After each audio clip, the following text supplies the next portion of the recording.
For me, there's like three tiers of online learning. There's YouTube, which I said free, fast. The next tier for me is like those e-courses, so Udemy, Khan Academy. And then the third level would be like a college or university that you are learning online. So online courses makes it really easy for if you're not close to main campuses or colleges that are offering those master's degrees or advanced degrees.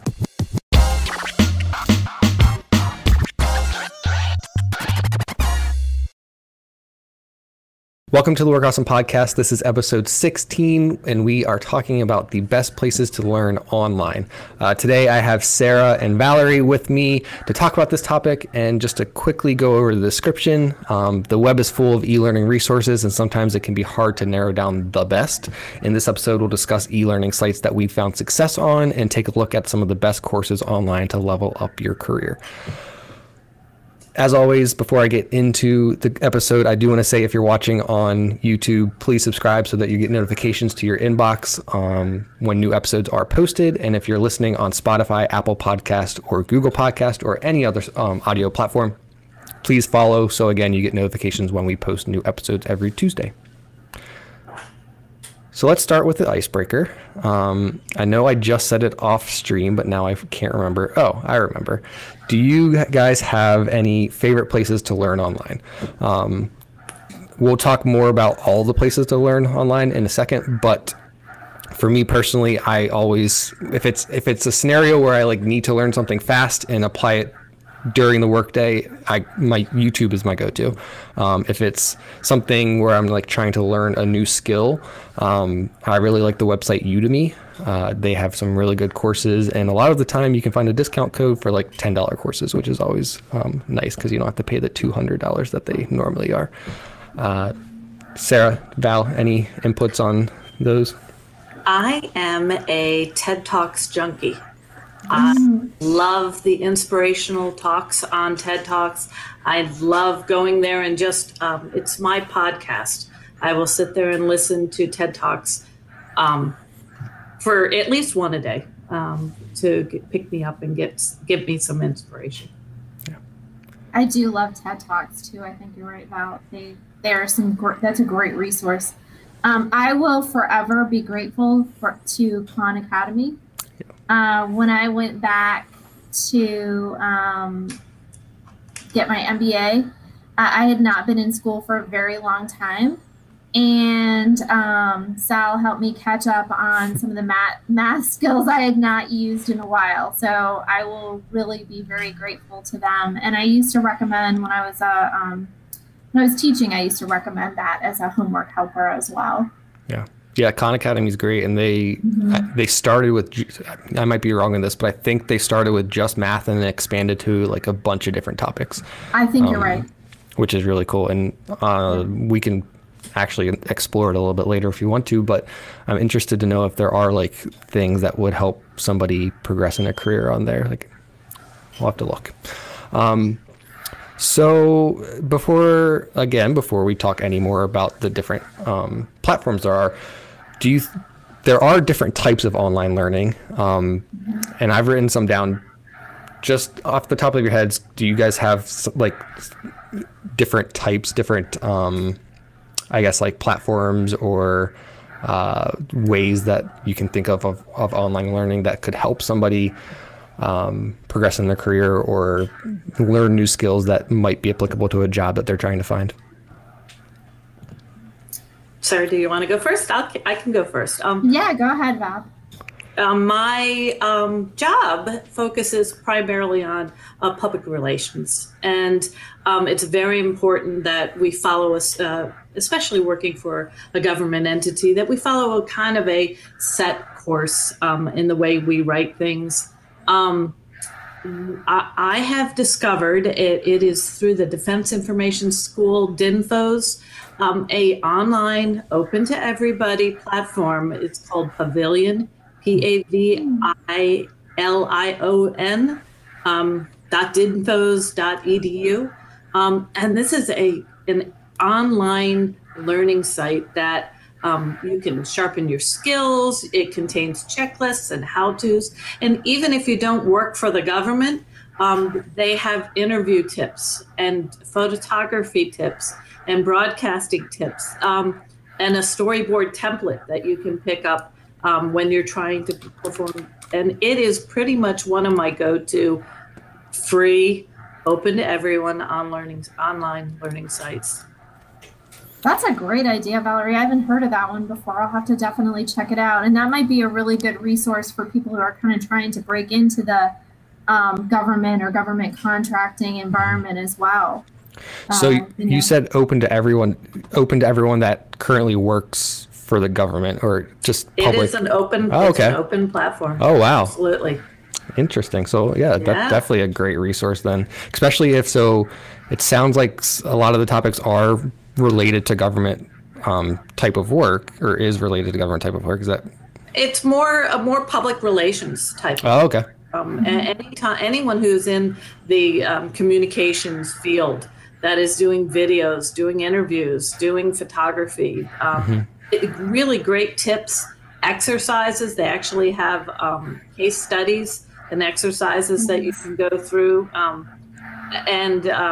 It was introduced to me during one of the live virtual events that this year created with COVID. Most of the large conferences became virtual this year, and this was one of them. So yeah. So Ian, one of the other things, I think that's Valerie, that's a great idea too, is that you mentioned that some of the conferences have become virtual. I'm finding that because we're now in a virtual environment, there are many resources out there. Trade organizations are providing webinars that are specific to industries. I know I've seen a great increase in the amount of HR related or human resource related webinars. I've seen LinkedIn seems to have increased their availability. So I mean, one of my recommendations would be to go, if you have a field like Valerie just mentioned, public relations. She found a tool that's great and it's targeted towards her specialty. If you go to some of those trade organizations, they probably have a pretty good listing of available resources. One of the other things, when I was looking to kind of make a career change, and I knew that I needed to upgrade some of my skills that I hadn't used for a while, I actually went to the library, and they had some great computer classes that kind of gave me an indication of what I really needed to brush up on. As well, I'm not sure if they have this at all libraries, but our library for a while at least was offering lynda.com as a free resource if you had a library card. So things like that are out in the community are good as well. That can also help with some networking too. You're reaching out and getting some help and asking, those experts. They're really subject matter experts in resources. We also have the local job source network here that can offer job specific training that's available online that would probably be more targeted towards what you're looking for. If you want to reach out to an agency to, if you're not quite finding what you need just by looking things up, or, you want something more specific. But it's amazing to me what is available and what is pretty, low cost, if any cost. Yeah, definitely. For me, there's like 3 tiers of online learning. There's YouTube, which I said free, fast. If you're in the moment trying to get something done, go to YouTube, you watch a 5-minute clip and you're set, make a logo transition. My husband says you can find anything on YouTube. Yes, exactly. The next tier for me is like those e-courses. So Udemy, Khan Academy. There's some websites that are just very general. You can pretty much find anywhere or anything on them. Coursera, if you just Google online courses or online platforms for courses, you'll get laundry lists of different platforms. And then the third level would be like a college or university that you are learning online. We've talked, I think maybe Megan was on the podcast where we talked about this, but we talked about, it was the Continuing Education podcast. And we talked about how St. Mary's County is a peninsula and there's not very many options for like master's degree or advanced degrees. So online courses makes it really easy for if you're not close to main campuses or colleges that are offering those master's degrees or advanced degrees. Sure, it just makes it really easy to do online. Absolutely. And I know, Val, one of the things that I learned early on from you is in your profession, you're talking about public relations, but you also really have to stay on top of some of the tools that are out there that you use in terms of graphics. So, absolutely. So I know you do a few things, and I'm not sure exactly what, but I definitely did benefit from whatever sources you were finding on kind of keeping track of the latest trends and updates in some of the software that you use in your skill set. Absolutely. If you, we use a Adobe Creative Suite for our office, and the Adobe Creative Suite has an incredible tutorial within the suite that is available to anybody with this service. However, they've actually done exactly what we said. The Adobe Creative Pro Conference, they called it Adobe Max this year, went virtual, went live. They had over 350, over the course of one day, 350 choices of different sessions you could take. Everything from creative inspiration to actually technical. How do you make a starburst and make a lettering look like metallic lettering with the starburst? They've got very hands-on, and it was a wonderful conference that they did virtually online. And free, right? And free. And in the past, when it was in person, you paid for travel, you paid for your hotel, and you paid a ticket to get into the conference, right? Yes, yeah. Exactly. I heard, I would try to get them to confirm numbers with me, but I heard something over 50,000 people virtually attended that conference. That's awesome. Which blows my mind. Just really an incredible. And how it happened this last October, I'm praying they do it again next year because I am clearing my schedule. I allotted a few hours between my workday to attend a few classes, and I ended up getting up at 5 o'clock in the morning so I could do my 9 hours of work, and then I went until midnight that night. And it happened for, I believe it was 4 days.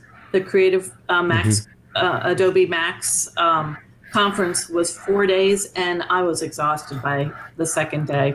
Yeah. So definitely. Yeah, I'm sure you could find, I mean, I would assume if I was on their marketing team, I would put all of those videos on YouTube. So I assume that all those videos are on YouTube to watch still. And they are. I believe it's www.adobe.com/max, M-A-X. And they are available for anyone to go there and still watch the sessions. They had Conan O'Brien as one of the key. Wow. Yeah. And you can go watch him. He was, of course, always fun to watch. So yeah. Yeah, and Adobe actually has, besides the Max conference, which always has really great information in it, they have an online learning platform as well. I don't know exactly what it's called or how to get to it, but I know that there is an online platform even built into all of their programs. You can do tutorials directly in their program. So if you don't know how to use Premiere Pro or you don't know how to use Illustrator, there's literally walkthrough tutorials that'll tell you where to click on the screen, why you're doing this, and give you just some really basic instruction on there. Yeah, and I think that most programs are incorporating that kind of online learning. Even everyone has Microsoft Office, and that is one of the best training. You can just go dig into your tutorial right in your Microsoft Office, and it's great hands-on quick reference. Yeah. The next question, and we always seem to talk about these questions before I actually bring them up, but what are the what are the advantages of taking online courses or courses online? One of them that we've been talking about is that we have the ability to go back and watch them whenever we want. A big one for me when I'm taking like a Udemy class, a lot of the classes I take are like coding related, so building websites and building applications. The advantage I see is that I can do some work on there, and then if I need to take a break, I take a break. It's my own pace, so I can decide what the pace of the course is. Any other advantages that you guys can think of? Well, Ian, I think, as we were just discussing, like you said, we already kind of covered some of it, but I think it brings a good point.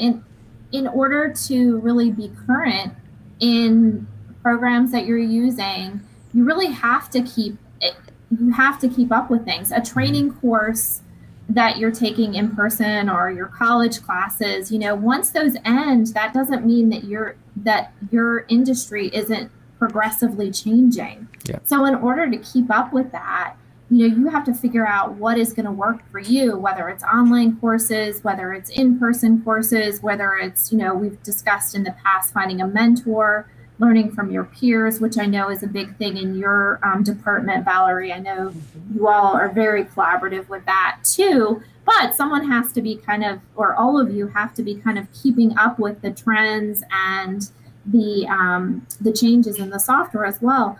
I think probably more than ever, it's important now because things do change so frequently. You have to stay current. Yeah, exactly. You mentioned Avian has in our department, we call it a continuing education. We meet monthly.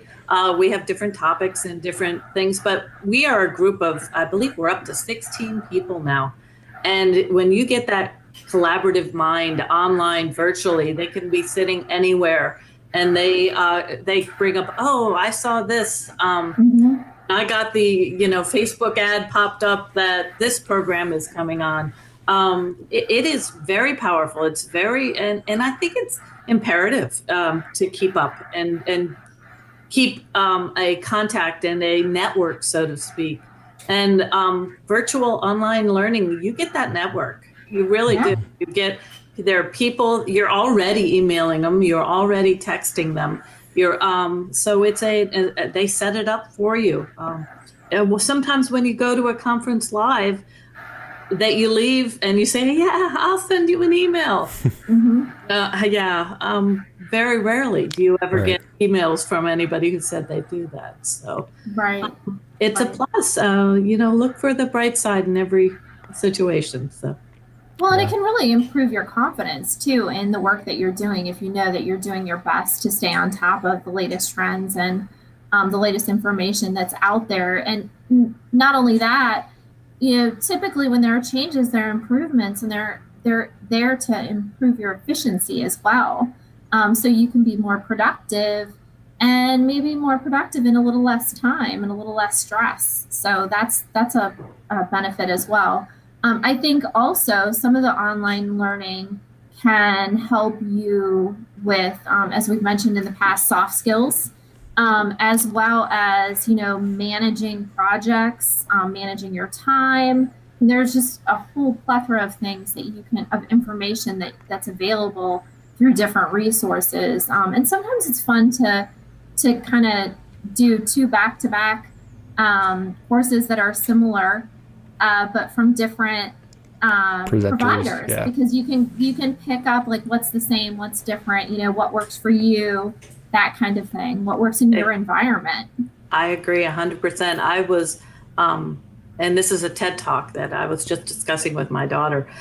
You've always heard the talks where they say, when you're looking at somebody, you address them, look at them in the eyes and nod your head. And there was a TED Talk, same conversation, and she said, ignore all that. If you're not doing that, you're really not having a conversation. You're not paying attention. She came up with some totally different points. It was a different perspective, and yet both of them I could relate to, both of them.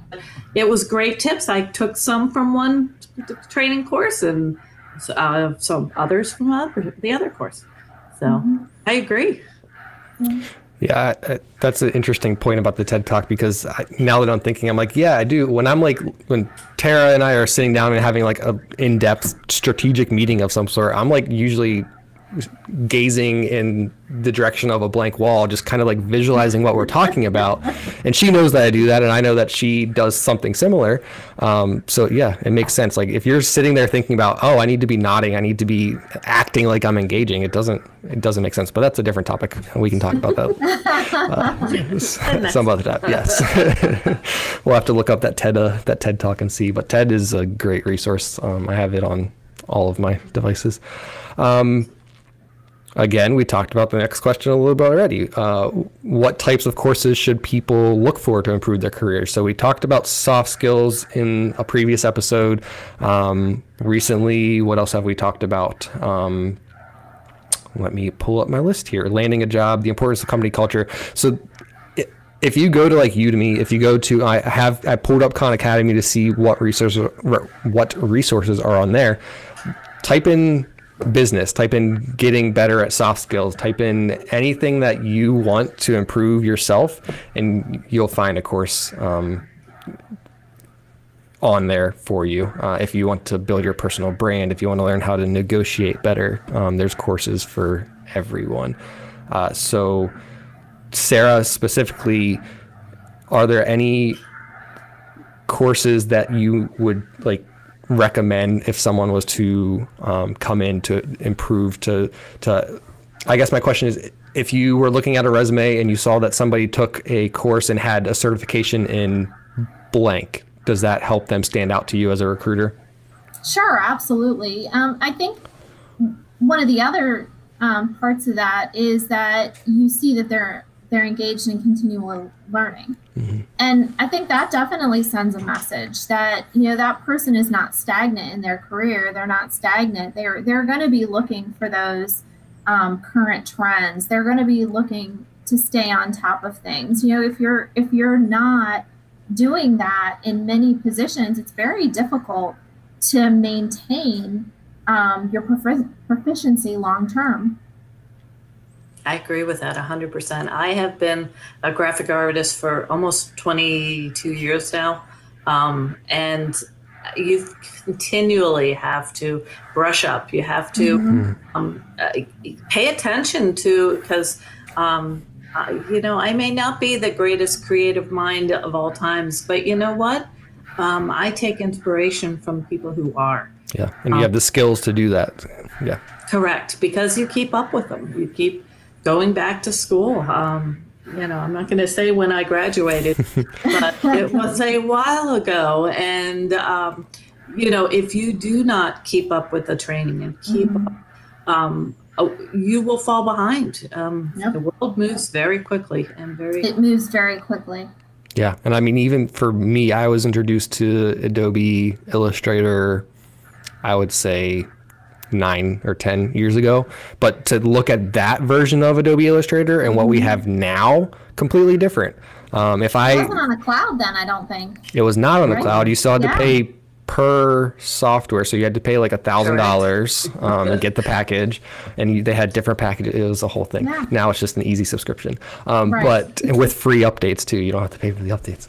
But if I were to had taken that Illustrator course 10 years ago, never touched Illustrator again, and then tried to touch it or tried to pick it back up today, I'd be lost, because it's so different. I had to continue to learn as the program evolved. My education of the program had to evolve as well. Yeah, absolutely. So go ahead. But that's a good thing. I mean, it's exciting. It's fun to go back. You should always be open to expanding your mind and going back and learning things. So yeah. And most of the time, the things that you're learning are things that are going to help you do your job better too. So Photoshop, for example, is adding in a ton of stuff that is, we're talking about a lot of creative tools this episode. So if you're a creative person, this episode is for you. Photoshop added all kinds of stuff that is focused around machine learning and basically artificial intelligence, so that as people use these tools, it gets smarter and it does its job better. So there's things where you can like make people look older with one click and do all kinds of stuff one click, which is just really useful and exciting to learn about as these new softwares come out. Yeah. I do want to share my screen. I just have to remember how to do that. All right, so this is Khan Academy. Well, this is Khan Academy. Let's fumble around with this a little bit. There we go. Okay, so Khan Academy, and then under courses, there's all these courses. There's a lot of them. But you can see if you click under life skills, there's a whole list of like career related courses they have: navigating your career, serving your community, working in tech, advertising and sell, all kinds of stuff here, entrepreneurship, personal finance. Khan Academy is a great resource. Is it free, Sarah? Do you know? Mm-hmm. It's free, yeah. So you jump on, start a course at your own pace. Definitely a great resource.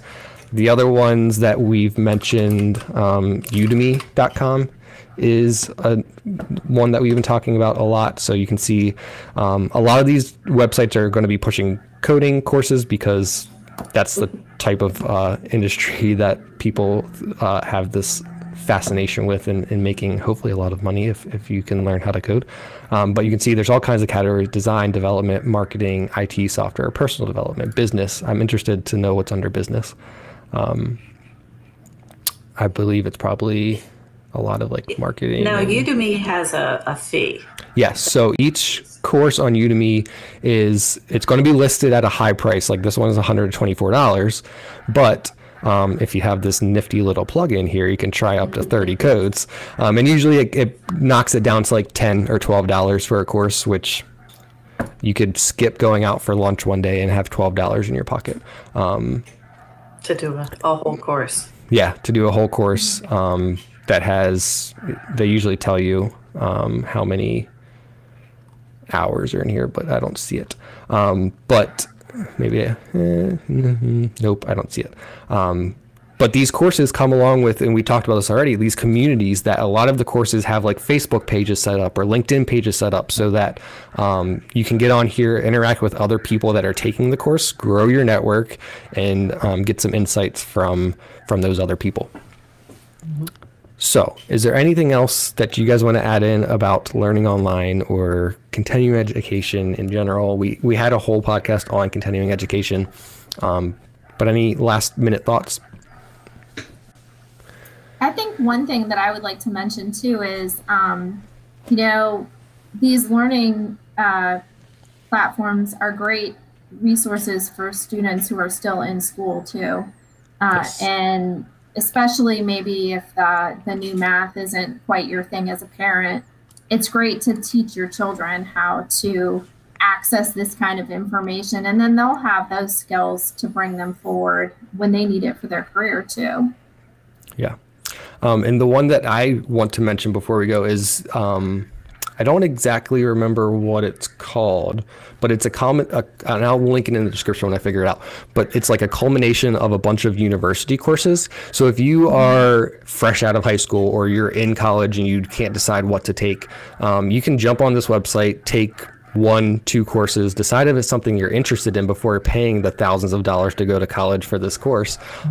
Decide if it's something you're interested in, and then make that decision afterwards. And it's all free. It's from schools like Harvard and the big ones. And they're free courses that you get to audit online, and again, do it at your own pace and hopefully learn something new. That's great advice. Absolutely great advice. Yeah. All right. So if there's nothing else that we want to add, I'm going to wrap it up. Thank you, Sarah and Val, for joining me on this episode. On the next episode, we are talking about, I don't remember what the actual title is, but I have the description. We're talking about tips for working remotely, which is super important right now, as most of us are working remotely. Right now, Sarah and I are in the office, but the majority of our company is still working from home. Val's at home right now. I'm at home, but have recently been fortunate enough to come into the office. So on the next episode, we're talking about living in this new era. Companies are cutting office space and shifting to a work from home culture, for better or for worse. On the next episode, we will speak to the success we found working from home, from odd hours to the coffee table desktop. We'll lay it all out there to explore the best tips for working remotely. Again, if you're watching on YouTube, please subscribe so that you get all of the latest videos directly to your notification box. If you're listening on Spotify, Apple Podcast, Google Podcast, or any other audio platform, please follow so that, again, you get notifications for when new episodes go live every Tuesday. Again, Sarah, Val, thank you for joining me, and I'll see everybody next time. Thanks, Ian. Thank you, Ian. The Work Awesome podcast is brought to you by Avian.